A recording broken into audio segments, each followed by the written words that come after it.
के दौरान दो बातें हमने बिल्कुल नहीं की। एक तो हमने एक भी वादा नहीं किया था किसी से, एक भी मैंने वादा किसी से कुछ नहीं किया था मैंने। दूसरा, हमने विपक्ष या विपक्षी का नाम एक बार नहीं लिया।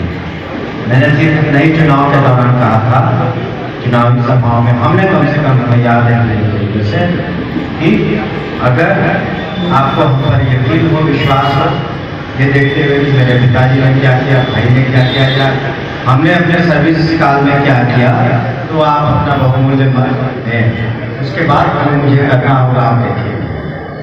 तो आज भी मैं कोई वादा करके नहीं जाता।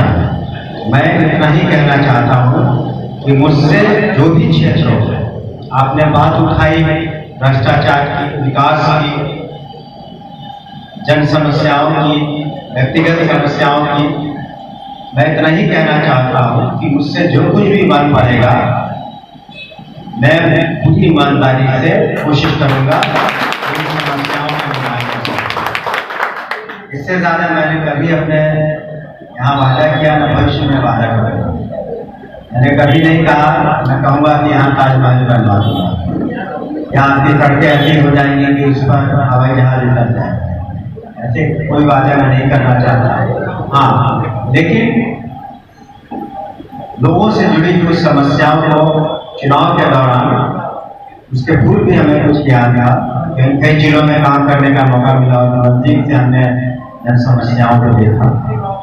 उसके बाद चुनाव के बाद भी बहुत जगह हम लोग गए, बहुत कुछ हम लोगों ने देखा, चाहे वो स्वास्थ्य का मामला, चाहे कृषि का मामला हो, चाहे रोड का मामला हो, चाहे सिंचाई का मामला हो, चाहे अन्य व्यक्तिगत मामले हो, भ्रष्टाचार का मामला हो थानों में और ब्लॉकों में।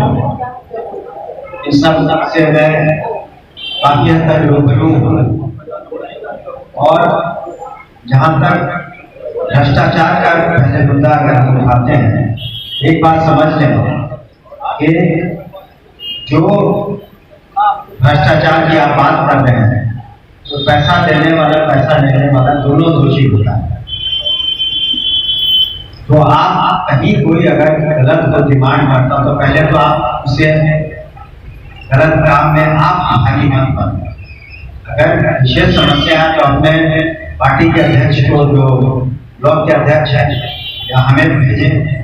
तो हमने कोशिश किया, जैसे पासपोर्ट इंक्वायरी का मामला हो, तो बहुत हद तक वो उसका समाधान हुआ है। लेकिन अभी भी कहीं कहीं सुनने में आता है, इस तरह की बात अगर आती है तो आप उसके बारे में हमें जरूर बताएं, या अपने नेताओं को उसके बारे में बताएं, हम लोग जरूर कार्रवाई करेंगे। जहाँ तक मैं इस विभाग को देख रहा हूँ, तो आपको ये बता दूँ कि जो रजिस्ट्रेशन विभाग है, उसके पदाधिकारियों पर भी करप्शन का निर्देशित है। आपने देखा होगा विजिलेंस रेड विभाग, उन पर भी कार्रवाई हुई। पुलिस विभाग और एक्साइज विभाग से 2 से 30 से ज्यादा हत्याएं हुई। माननीय नीतीश कुमार जी का 0 टॉलरेंस पॉलिसी है, लेकिन आपको भी जागरूक रहना पड़ेगा। आप भी अगर गलत कहने को करता है तो आप मत करें और इसे संज्ञान में लाएं, तो हम लोग जरूर कार्रवाई करेंगे। जहाँ तक गरीबों की समस्या का प्रश्न है, वंचितों का, तो पिछले बार 3 प्रखंड से हमने इकट्ठा किया था कि कौन ऐसे व्यक्ति हैं जिनके पास घर बनना चाहिए, घर के लिस्ट से छूट गए हैं, या फिर ऐसे व्यक्ति जो गरीबी की रेखा पर हैं और जिन्हें अन्य सहायताएं मिलनी चाहिए थी। बहुत सारे करीब 350 आवेदन आए थे, जिसे मैंने SDO को फॉरवर्ड करके किया था। उसमें से 200 से ऊपर आवेदन सही निकले, जिसमें इनके पक्ष में कार्रवाई। तो इस तरह की जब समस्याएं आती हैं किसी की, जो खास करके वंचित है, अगर छूट गए हैं, तो आप हमें जरूर अपने नेताओं के माध्यम से या डायरेक्ट मुझे दें, मैं जरूर कार्रवाई करूँगा। जहाँ तक हेल्थ की बात है, रोड की बात है, सबों ने कहा, हम प्रयासरत है। जो पुल पुलिया बावशेष है जरूर बनेंगे।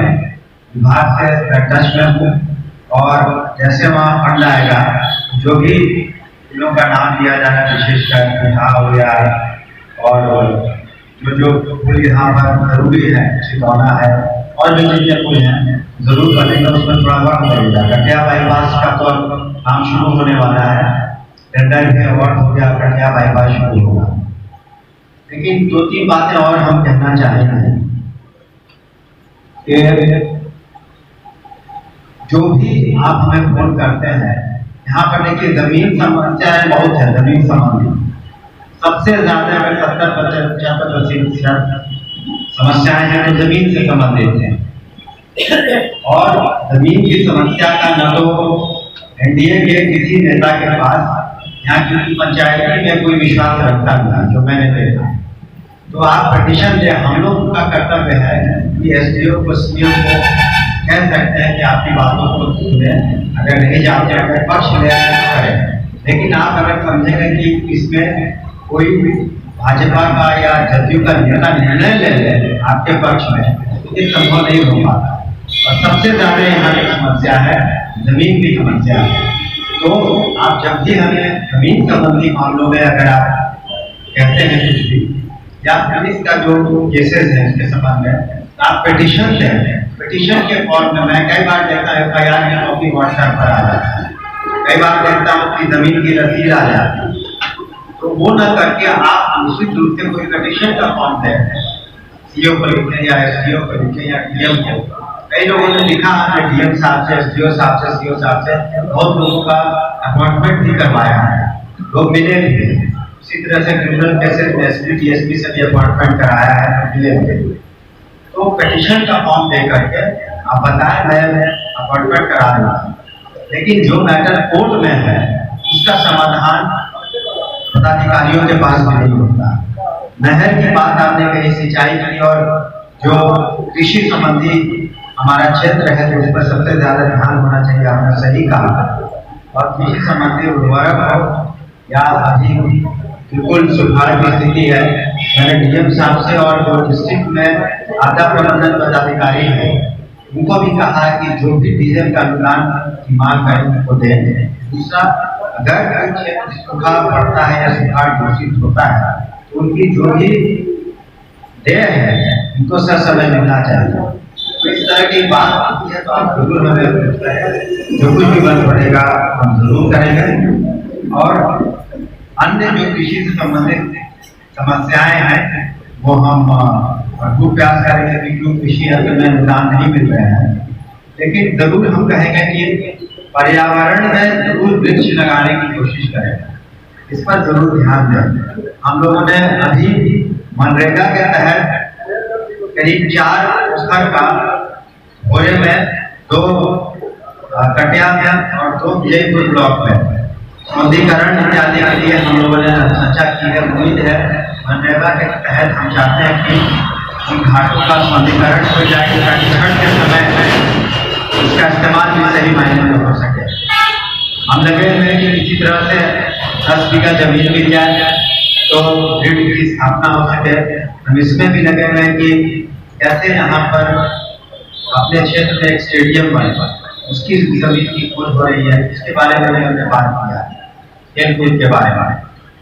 तो इन सब चीज़ों पर और भी बहुत सी बातें हैं, यहाँ तक कि और बहुत सारी बातें जब हो जाएंगी तब आपको पता चलेगा कि किस चीज़ों में प्रयासरत हो। तो अगर आप मुझसे अपने प्रतिनिधि से, विधायक से काम लेना चाहते हैं करें तो सामूहिक समस्याओं पर ज़्यादा जोर दें, ताकि लोगों का भी, जैसे इतने रोड आज बने, 57 रोड बने, 60 करोड़ रुपए लगे, 140 किलोमीटर, उसमें लेकिन फिर जरूर कहना चाहेंगे कि जब रोड का निर्माण होता है या किसी भवन का निर्माण होता है या रिपेयर होता है तो आप भी जागरूक रहें। एक मौका आया था, एक वक्त आया था कि कहीं पर रोड का अपना निर्माण हो रहा था या जो इतने खराब स्थिति में था उसी को लोग एक्सेप्ट कर रहे थे। फिर हमने एग्जीक्यूटिव को कहा, उसका गांव के एक लड़के ने वीडियो अपलोड किया तो उसमें फिर सुधार आया है। तो आपको भी जागरूक रहने की आवश्यकता है कि अगर सरकार का पैसा कहीं लग रहा है रोड में, पुलिया में, आप भी कृपया वहाँ पर जो अगल बगल के लोग हैं ध्यान दें, उसकी गुणवत्ता से समझौता नहीं है और उसके बारे में कोई भी हो तो आप हमें शिकायत करें। लेकिन इतनी बातें हुई, लेकिन एक वक्ता को छोड़ करके किसी ने शिक्षा की बात नहीं की और शायद ही कहीं कोई शिक्षा के बारे में बात करता है। एक वक्ता ने सिर्फ कहा कि जिस तरह से आपने हाई स्कूल के हेडमास्टर्स की मीटिंग की, उसी तरह मिडिल स्कूल और प्राइमरी स्कूल की बैठक करें। तो हाई स्कूल जो यहाँ 44 है, उसमें से 37 प्रधान अध्यापक आए थे और सिख के भी पदाधिकारी आए थे। तो वो सभी स्कूलों में मैंने यहाँ मास्टर साहब शत्रुघ्न जी भी बैठे हुए हैं और विनोद बाबू भी बैठे हुए हैं या नहीं कि एफएलशिप में किस विद्यालय में कौन सी कमी है, उपस्थित की शिक्षक की या किस भी चीज की, तो वो हमें लिख कर देते। मैंने माननीय मंत्री से बात किया है, शिक्षा मंत्री से, इन सब 44 विद्यालयों में इस तरह से हमें सुधार लाए हैं। लेकिन यहाँ पर आप लोगों ने या किसी शिक्षक ने एक शिक्षक को छोड़ करके नहीं बताया कि जो छोटे स्कूल है वहाँ ज्यादा शिक्षक है, तो बड़े स्कूल में कम शिक्षक है। तो उसको मैंने आज डीएम साहब से भी रिक्वेस्ट किया है कि उसको रैशनलाइज करने के लिए, जहाँ ज्यादा शिक्षक है या कम शिक्षक है। और मैं ये नहीं जानता था कि ये मुझे पहली बार ज्ञान का, शायद आप लोग जानते होंगे कि किसी शिक्षक का जीवन काल में वही बार भर्ती हो सकता है, ऐसा है क्या? यूजी शिक्षक का भगवान ने नहीं चाहिए किसी बार। खैर देखिए, जिस वर्ग से हम आते हैं, पुलिस महकमे से, किसी का भी जिला में पोस्टिंग नहीं होता, इसलिए मेरे जो माध्यम में कभी पोस्टिंग नहीं एसपी के दौरान या डीआईजी। तो लेकिन शिक्षा विभाग ऐसा है कि उसमें जिस जिला में ही रहते हैं सभी लोग, अगर हमसे या पंचायत अगर हमसे पूछिएगा कि शिक्षा में सुधार लाना है तो इसमें बदलाव लाना चाहिए।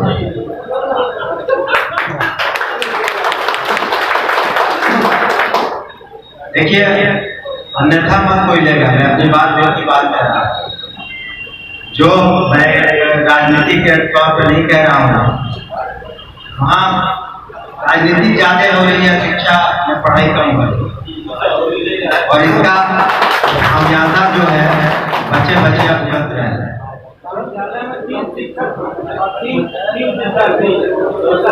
हाँ, तो उसके बारे में आपने कभी नहीं बताया, आज बताइए तो उसका हम लोग प्रस्ताव करेंगे।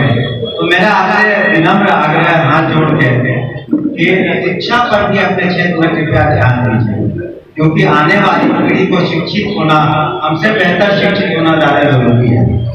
रोड, बिजली, पानी, जमीन, जायदाद सब अपनी जगह पर, लेकिन अगर आने वाली पीढ़ी बेहतर शिक्षित नहीं होगी तो सही मायने में जो सर्वांगीण विकास की बात होती है और समावेशी विकास की बात होती है, जब तक ये सही शिक्षा नहीं मिलेगी तो सही मायने में मानव विकास नहीं हो सकता है। इसलिए जरूरी है कि अपने क्षेत्रों में कम से कम 6 महीना पर मैंने अनुरोध किया है हाई स्कूल के मास्टर से कि कम से कम 6 महीने में एक बार जो अभिभावक है उनके साथ मीटिंग करें तो क्या कमी है स्कूल में, क्यों बच्चे नहीं आते, बच्चियाँ नहीं आती है। मैं यहाँ भोरे कॉलेज में भी गया था और मुझे जान के ताजुब हुआ कि 60 के दशक का कॉलेज अभी तक साइंस की पढ़ाई नहीं होती। उसमें भी हम लगे हुए कि किसी तरह से यहाँ साइंस की पढ़ाई हो, और वो वाइस चांसलर साहब से हमने बात किया है यहाँ पर कैसे सुधार लाया जाए भोरे कॉलेज में। तो मैं आपसे नहीं कहना चाहूँगा कि मैं आपके लिए हमेशा उपलब्ध हूँ, हर समस्या का समाधान मेरे पास नहीं है, लेकिन जो कुछ भी बन पड़ेगा, जो भी क्षेत्र हो, व्यक्तिगत समस्या हो, विकास की हो, शिक्षा की हो या स्वास्थ्य की हो या अन्य कोई भी समस्या हो, सामूहिक हो या व्यक्तिगत हो, हम आपके लिए उपलब्ध हैं। हम ईमानदारी से कोशिश करेंगे उन समस्याओं का निराकरण और समाधान हो, ताकि पूरे क्षेत्र बिल्कुल अंतिम पायदान पर है, बिल्कुल पिछड़ा हुआ है, बहुत पीछे है, वो और प्रगति की राह पर बिल्कुल आगे बढ़े। और हमें इसमें आपका सहयोग चाहिए। और हमारा रिश्ता सिर्फ मैं मानता हूँ कि सिर्फ पार्टी से संबंधित नहीं है कि आप जदयू में है कि एनडीए में है कि भाजपा में है। हमारा हम रिश्तों में यकीन करते हैं, विश्वास रखते हैं, और मेरी सोच कम से कम सिर्फ पार्टी तक सीमित नहीं है। मैं जितने लोगों को अभी जो स्वास्थ्य संबंधी अनुदान सरकार ने दिए हैं, तो अगर उस पर सरसरी निगाहें देखे गए, उसमें बहुत से ऐसे भी लोग हैं जो हम लोग के साथ नहीं थे। लेकिन इसका मतलब नहीं है कि विधायक होने के नाते हमारी नजर सबके लिए बराबर है। तो आप हमारा साथ दीजिए और हम कोशिश करेंगे अपने तरफ से ईमानदारी से पूरे क्षेत्र का विकास हो, और न सिर्फ पूरे क्षेत्र का विकास हो, लेकिन आने वाली पीढ़ी पर हम लोग ध्यान दें और उसका हमसे बेहतर विकास हो। आप सभी यहाँ आए मीटिंग में और अपना समय दिया, आपने हमारी बातों को सुना, हमने भी सभी वक्ताओं की बातों को गौर से सुना है। कोई बात किसी की बात मैंने अन्यथा नहीं किया है। और आदमी सीखता है, जैसे कि कहावत है कि life is a learning process, वो जिंदगी में आदमी सीखता ही रहता है, हर कोई हर कुछ नहीं जानता। मैंने भी आपकी बातों को गौर से सुना है, और आप यकीन मानिए कि हम साल भर के बाद हो सकता है अगर ऊपर वाला चाहे बेहतर स्थिति आज स्थिति में हो रहे हैं, इससे और बेहतर स्थिति